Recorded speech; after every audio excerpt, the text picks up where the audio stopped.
Alam mo, sa biyahe ng buhay, hindi laging masaya.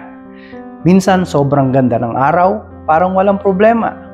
Pero darating din yung mga panahon na parang umuulan ng walang tigil. Mabigat ang loob at parang may nawala sa atin. May mga oras na panalo tayo. May mga oras din na talo. And it's normal. Walang buhay na puro lang sarap. Ang mahalagang matutunan natin, kahit anong dumaan o mangyari, huwag mong kalilimutang ngumiti pa rin. Hindi ibig sabihin nito na hindi ka nasasaktan o hindi ka nalulungkot.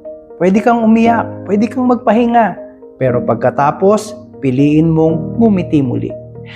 Ang pagngiti mo ay tanda na hindi ka sumuko, na kahit mahirap, alam mong may magagandang bagay pa rin na darating.